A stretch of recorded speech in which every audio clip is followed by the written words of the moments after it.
Hello, everybody. I'm Ed Parcaut here with Brian Galke. Hey, Ed. Did I say that right? I don't know. I Yep. keep messing it up now all the time. And we're Aces 53, which is Aces and a Joker. Stands for basically an acronym for attitude, commitment, enthusiasm, and smile, which you bring to the table in sales. The Joker is that unique ability that you have naturally, which I sold by the phone, I guess would be my voice. And other people, other skills that you can learn or you have natural. And that's the 53rd card in the deck. That's why it's Aces 53. Yes. So that's it. So how's it going? It's been I don't know, since what is it?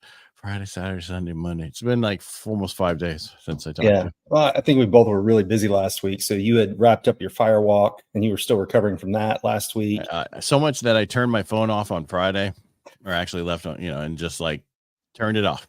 Didn't touch it till this pretty much, I think, late Sunday night and really Monday. And then I text you going, "Hey, sorry, I had my phone off." Right. But if you had my wife's phone that she only has number 2, you have that number. But I do. It didn't say, it said delivered. So I figured, you were probably resting, recovering. Well, when I say turned off, that means I left it. Yeah.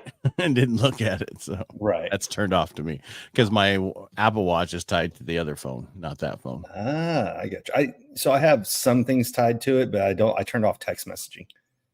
Oh, so, I just got, what?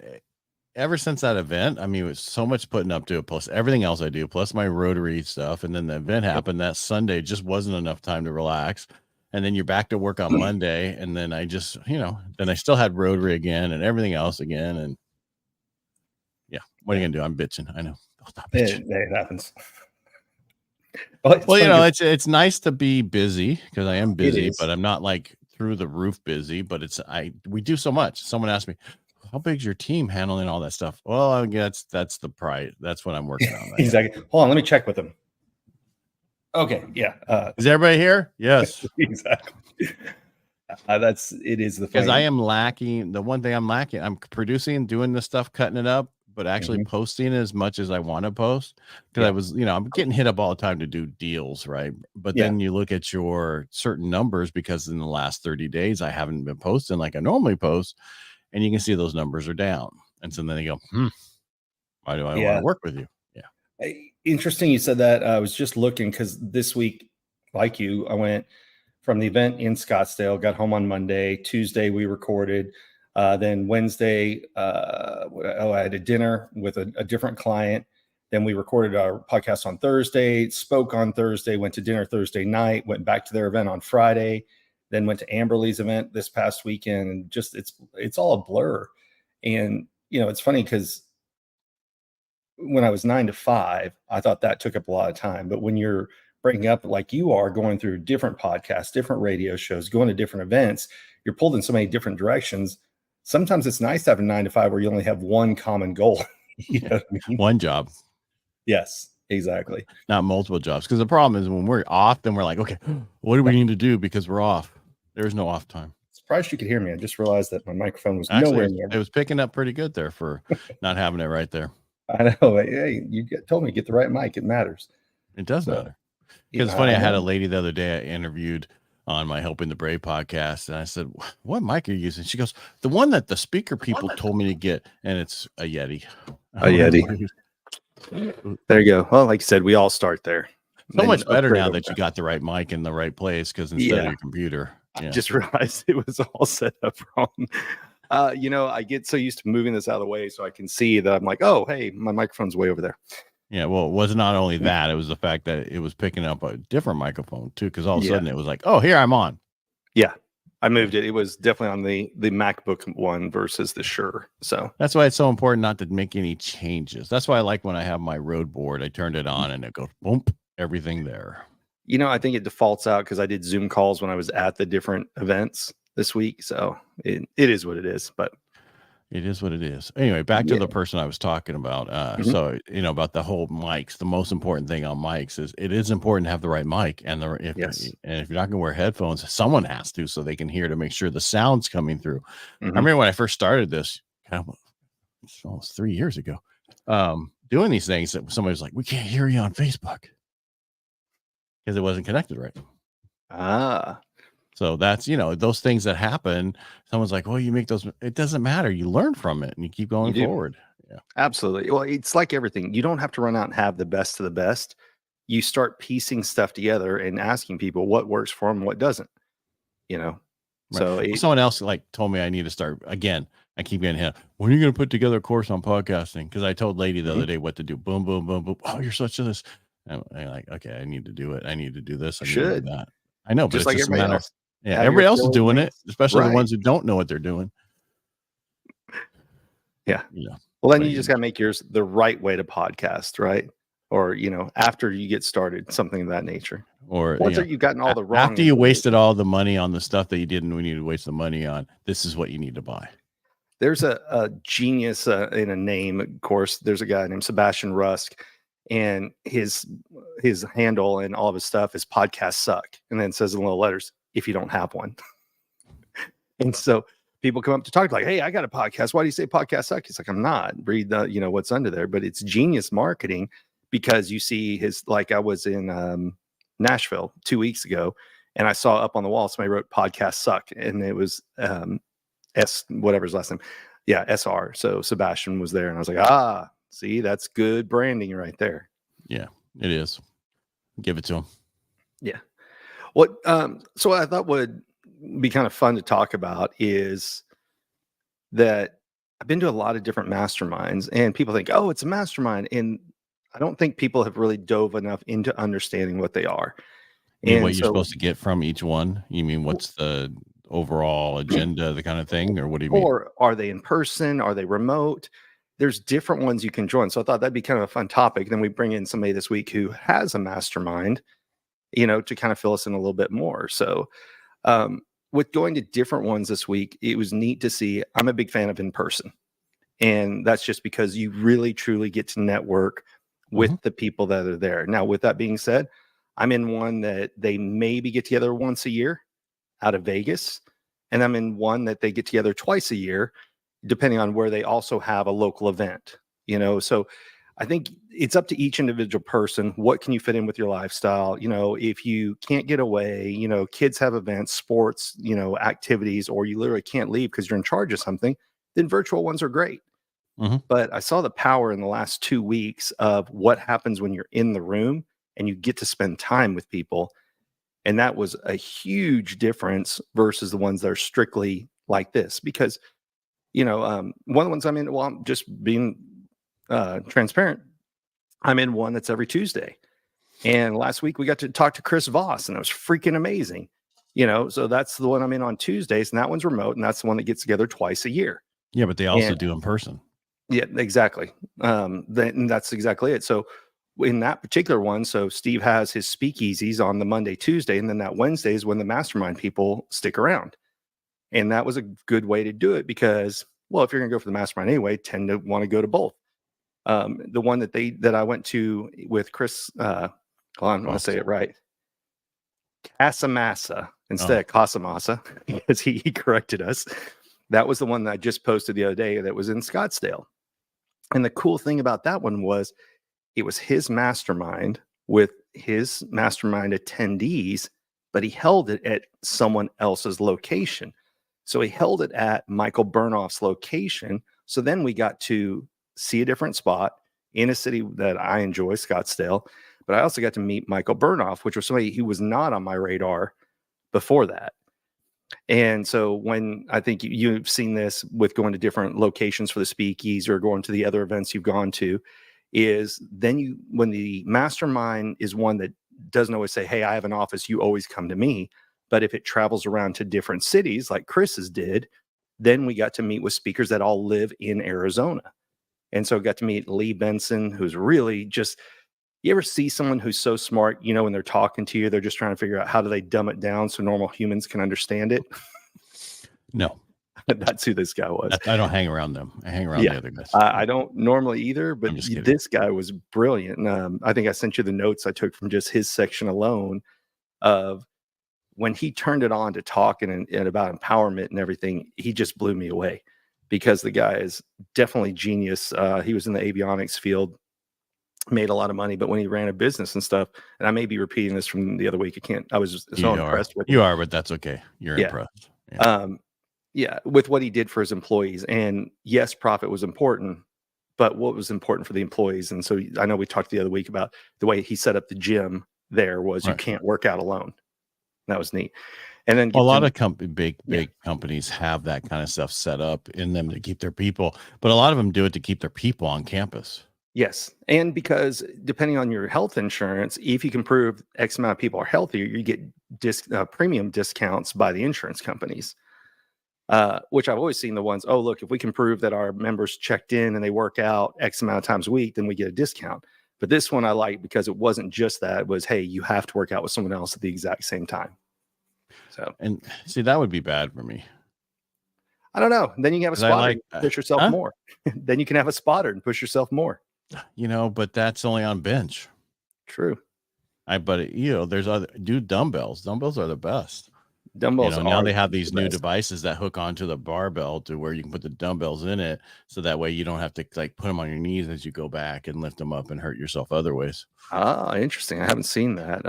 I did. They've been around for a couple of years. They're called Spot something. I'll get you the information, but they're perfect because I prefer dumbbells over barbell because you can, everything's working individually and making sure it stays there.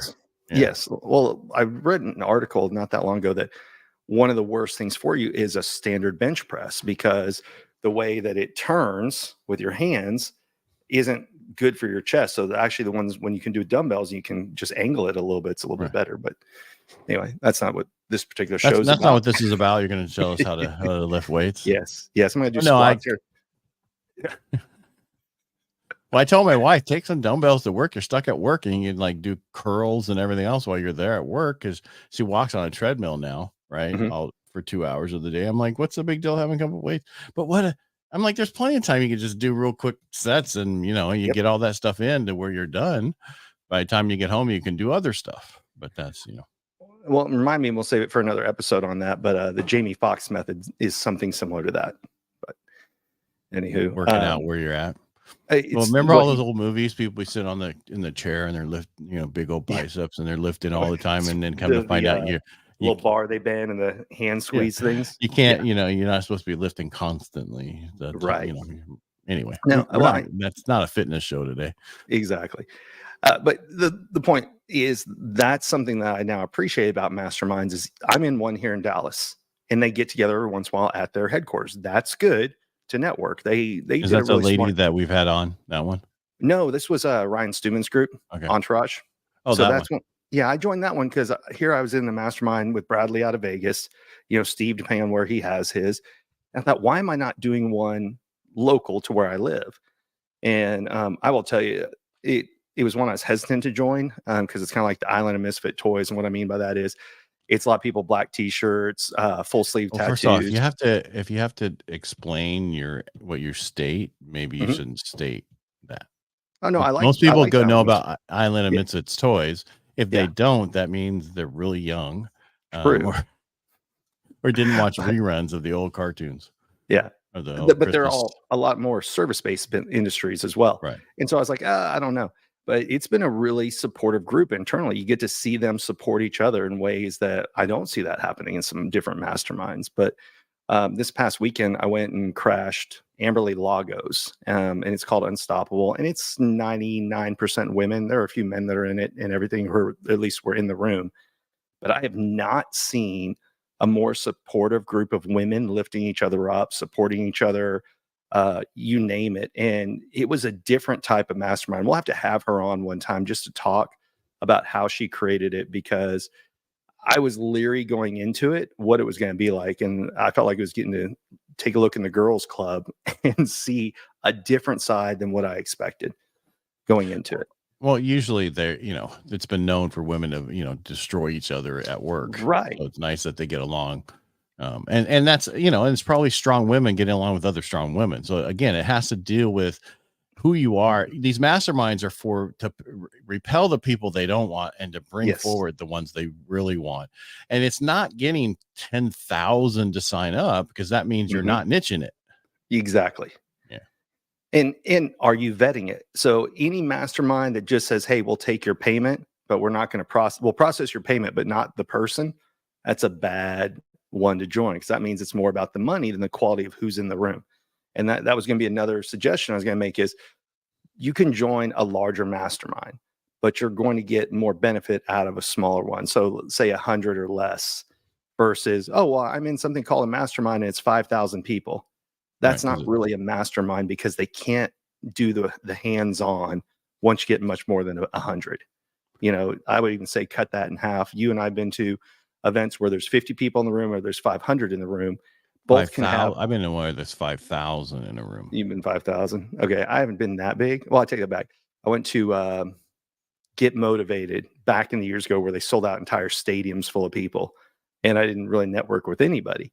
Right. That was more of a one day versus a mastermind. Right. Well, used to go to all these mortgage events, right? But this one I'd go to every year. I'd sit at pretty much the same table in the same room every year, and everybody that sat at that table, I would connect with different relationships each year. It was amazing that the amount of people and it was a smaller room about something different than the normal. And that's, again, it's important to connect with people at these events and connect with people in general to help benefit what you're doing. Because we met that through Steve's mastermind. So absolutely. Because we never would have crossed paths. Well, exactly. Especially with you living way out in California, different industry. Well, for me, that's way far away. It's closer in central of the U.S., sir. So it's only half the distance. That's if you're very on true. the East Coast. Yeah. See, my biggest thing is just connecting through, I talked about this year that I was cutting all my stuff back. I still do some virtual ones, but it's not the same. The stuff I want to connect with, I actually haven't seen anything that I really had to go to. Podfest is coming up again, and it's like, do you really want? But I'm hearing through some people what. I forgot to apply for that to be a speaker. I just realized. I heard that there's a military Podfest inside of Podfest. There you go. For military people. And so I'm like, and the guy I've increased my helping the brave what I'm doing versus what I used to do, which means I'm just recording by myself and then people, because you know how it is. It's better if you got a really good connection. Amy was great, but she just doesn't have time like I have. And so I started recording a lot more by myself. Yeah. Well, and she's, right now getting she just got her book launched. What's it called? Volunteerholic. And she's working on some other things for herself. And that's the good news is because it wasn't reliant, it was a bonus to have a partner in it, but it was something that was still yours that you can run with on your own. And that's another way to look at things is having a mastermind or a podcast or a radio show with other people is good, but it can't be reliant on other people at the same time. I can't tell you how many, we've been around, I've been attending seminars for a long time, and I think you have as well. There's a lot of people who have done like one event together and then they'll never talk to each other again. So it's not that's another part of the vetting. A big one for me and for people who don't know the difference between a mastermind, it's a more recurring than it's just a one-time event. So what do you mean by don't know about a mastermind? So what are you saying? It's people different may confuse what? Yeah, because right now there's a lot of seminars that run 1 to 2 day that call themselves a mastermind. The Get Rich Mastermind. I just made that one up. But that to me isn't a true mastermind. A mastermind is group that meet up on a regular basis, not a one-time event. Did you hear me? When is that mastermind starting? The one you just created? Oh, yeah. I know. I need to get one done. That'll be a whole other question that we're going to work on later. I think you need to have your own mastermind, but it's got to be a good mastermind. Yes. And the problem is you can't have everybody. You don't, like you said, you want to have a small group so you can get really connected. Yeah. And a lot of people go, well, I want a lot of people. Well, no, you don't. It's difficult when you constantly have to, if you don't, and the mastermind needs to evolve with the people also. Yes. I was talking to somebody else and they were like, well, that mastermind, everybody on the second day is everybody who was like me. And I don't want to be there for that one, and it's like, you need to, depending on what mastermind you go to and how they do it, it's different. And I'm going to talk now about Steve's, where when I first went, the first day was we'd go places. Right. And the second day was in room. And then COVID happens and we're all in room. We can't get anywhere. And I get that and I understand that. But that was the whole thing about the program that a lot of people liked. But I don't consider Speakeasy a mastermind because you don't pay one fee to come back multiple times. It's a per event. And so it's not the same people. Does that make sense? Yeah, but see, here's the question. You need to define what we're talking about. So mastermind to you is what? Define it. When people are part of a mastermind group, so they sign up for, let's say, 1 year of coaching, and that particular mastermind has meetups as part of the mastermind get together. See, and I considered that a coaching program. I think that's a good question. That is a good question. What is the difference? To me, that would not be a mastermind. To me, that is a coaching program. To me, a mastermind is a bunch of people's minds come together you're listening to, and they're telling you all new stuff that you've never heard of, because it's a master of all these different minds. That's how I'm taking the definition. Sure. A master of all these different minds. Like we had one in the mortgage industry that happened every year at the same time, and it was in Vegas. Well, then there was the other one in San Diego, which is Sales Mastery, which is a mastermind. And that was Todd Duncan. Well, Todd Duncan created all these people over the years that have been really big, and now they were his competition. Right. And that's the one I would when I go in Vegas. And then if you're a speaker and you go to Todd's and then you go to the other guys, Todd will go, "You're never going to be back on my stage." You just beat me. That's exactly where my head was going. This is why we have the podcast. It's interesting to watch if the person who first creates an event, a mastermind, so let's put them together for right now.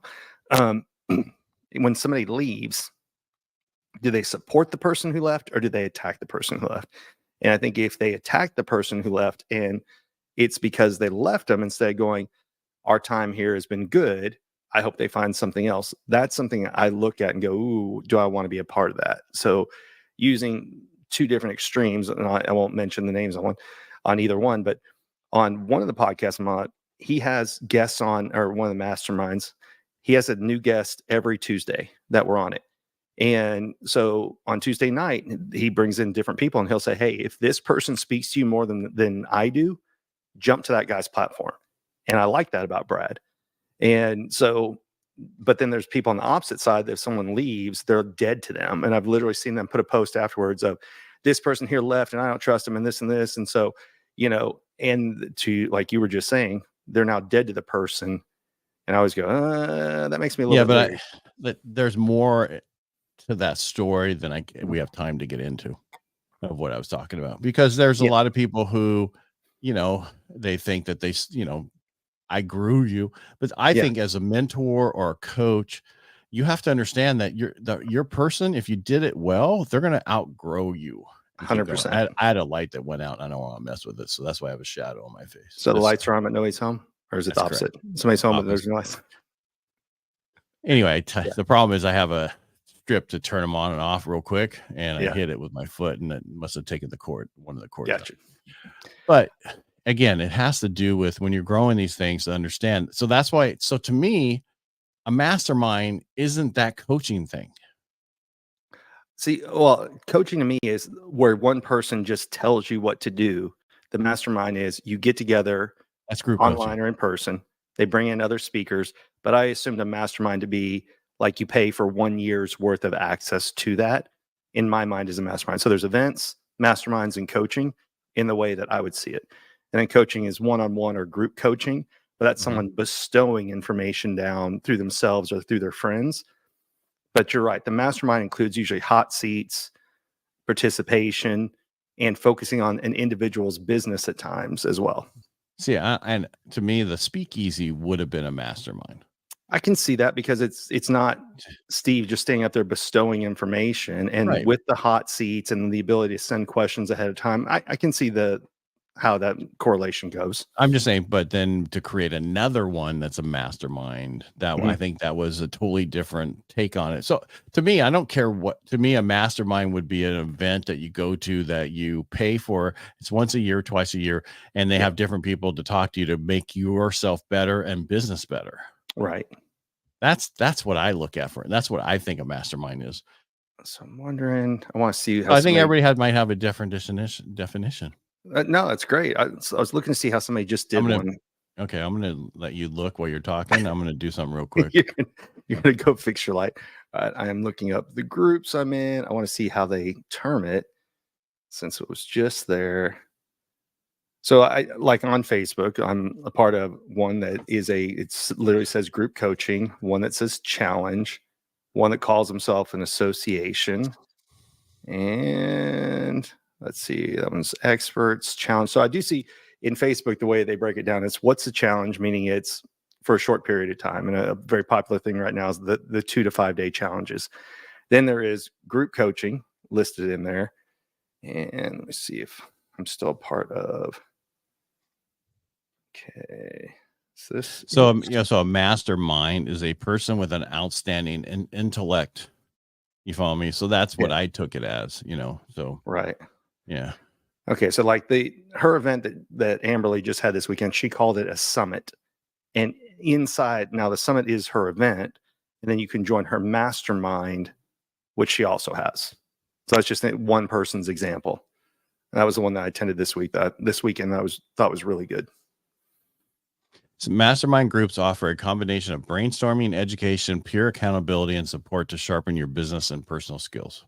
So then Speakeasy would definitely fit that one, because I just think anything could be a mastermind that grows. Mm-hmm. I just think that to say, but then there is, if I do a one-on-one coaching, there's coaching. And then if I do a group coaching, that's group coaching. But if I have somebody come in and talk to my people, that's still group coaching. Right. So I don't think it really matters what you call it, but I think, to me, like what Todd Duncan puts together, Sales Mastery, is a mastermind. What I can't think of his name that he put it together in Vegas, that would be a mastermind too. They're all, to me, if it's an event that helps you grow and make better, that to me would be a mastermind. But that's just my take on it. So. No, it makes sense. I was not previously thinking about it that way, but after you read the definition, a lot of the events I've gone to would fit that category.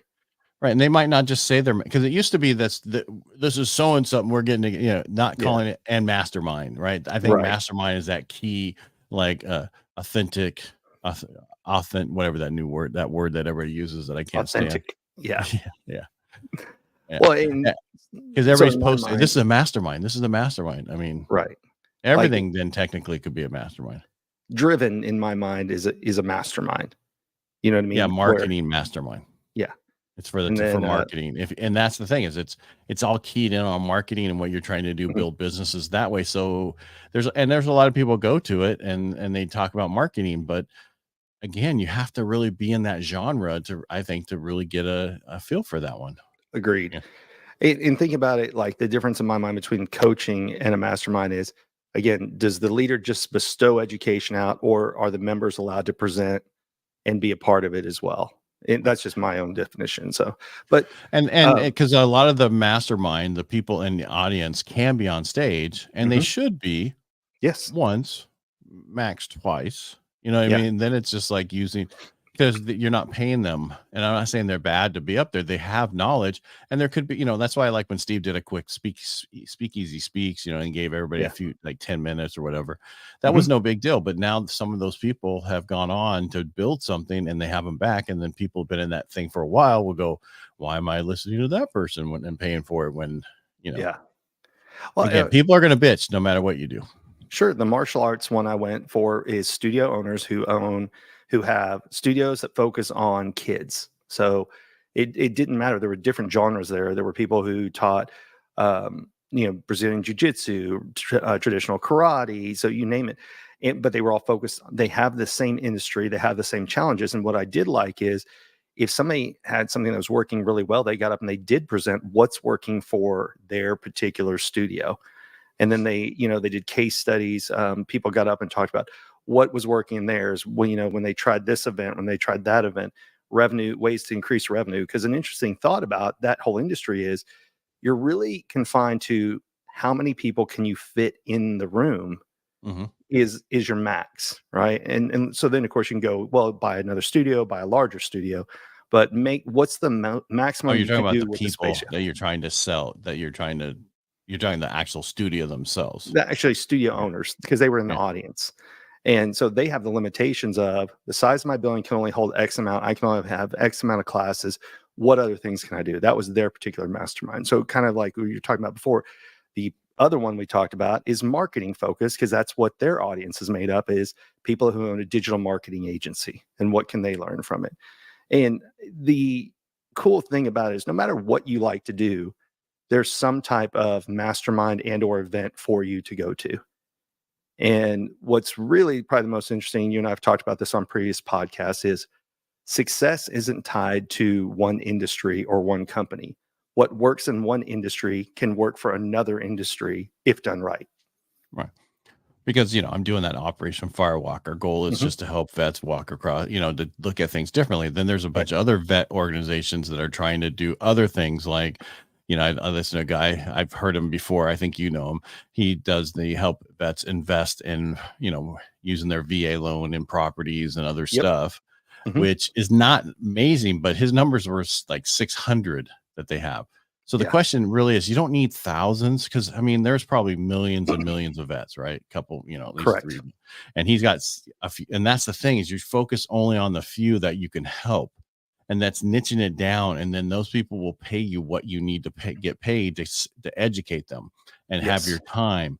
But if you go to the masses, like, I want to get 10,000 of these people, you're not going to get them. That's like that one event, that somebody put on down there about other financial freedom and other stuff. And they had a couple hundred people show up because it was too broad of what you're trying to do. Correct. Right? And with us, we had, the first day was more than we expected. The second day was less because the fear of rain, because it was raining and raining and raining, and we knew it was going to stop. It's like, just watch what it says when it's going to stop. Show up. We're going to walk after that. But it still gets people to make excuses for not showing up. Yeah. So we're not going to fix everybody, but we're going to fix some. Right. And then I just think you just get in, and for example, you have a very strategic, and you even talked about it last week, you're even going to niche down even further, because, you tried going a little bit broad on the last Firewalk and realized that's not necessarily my target audience. Let me go down a little bit more. And the more focused you get, to your point, sometimes that's how you can help the right people the right way. And they always say, if was you try and chase 2 rabbits, so you catch neither.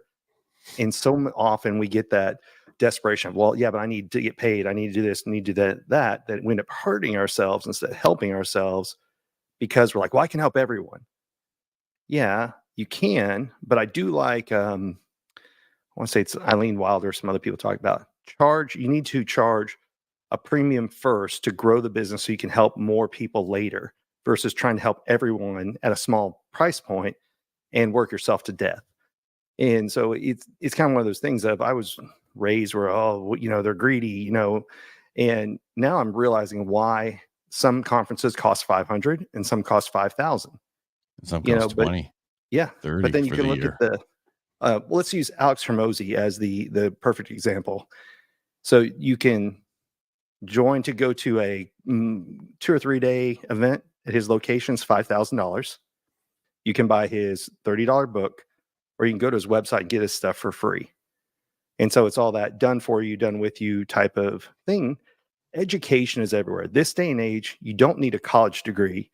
You need YouTube, some books off Amazon, and some research, and you can pretty much accomplish almost anything. Now, don't become a medical doctor that way. Don't become a lawyer, engineer, architect. But for a majority of what people are doing out there, you don't need that much training to really get started. But you missed one really huge thing. What's that? When you were stating everything they can do, right? If they have this, and this. If they don't have a drive, it's not going to get anywhere, because you can have all that. And that's that thing where people say, give it away for free, and the people will be willing to pay you for it because they understand everything you're doing. Well, and a lot of people don't have the drive to do certain things. And my wife's like, you fall asleep in your chair at night. Yeah, no shit, because I freaking work. What I do during the day would freak most people out. Yeah. So I'm like, I do a lot. People don't realize how much I do during the day. I didn't realize how much I do, but I do pretty much what everybody I had helping me do right now. And that's not a good thing, but that was going through the process of understanding what I want to do and what I want to focus on. That was all me. Now I'm ready to go elsewhere. And that's why I've reached out to a few different people right now. So perfect. Well, and we've talked about that on previous calls. Don't hire someone until you've tried to do the job yourself. Now, again, don't try and do electricity in your house, call an electrician. But for the I can do things that electricity. you can I do. wired I know how to do it. I do it well, but it's like time. So one of the masterminds I used to go to, they were like, what is your time worth? And only do what your time is worth. Everything else you hire out. Everything. One of the most popular books right now, Buy Back Your Time by Dan Martell.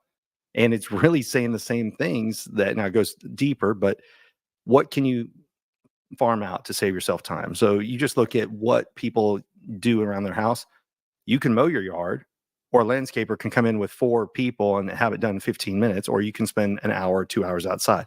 It's what's your time worth? And that's what you have to figure out. And that includes, is your time worth taking time away from the business, taking away time from the family if you have one, to go to these masterminds to help grow? I think you do, because I think sometimes you have to get out of your daily routine, go get a fresh perspective, learn from other people what you want to bring back to your own life and or business. So with that, I think we should go. I think we should. I think we'll go deeper with our joker this week. So, all right, whoever that will be. I don't want to drop my mic. It's my new baby. Come on. So, just hit it in the doorway on the way in while you're exactly. I'll just get him out of here. All right. So now take us out of here, sir. All right, everyone. Once again, thank you for joining us today on ACES 53. The best way to support us is subscribe or share it with a friend. And we are here on every Tuesday and Thursday with Ed Parcaut and myself, Brian Galke. On Tuesdays, it's the 2 of us. On Thursdays, we bring in that special person, a joker, to share a skill or talent or something that's going to help you in your business. So with that being said, Ed, thank you for joining us today. Everyone have a great day. Thanks for having me. Appreciate you enjoying me on my own podcast with you. I mean, that's right. I didn't mean mine.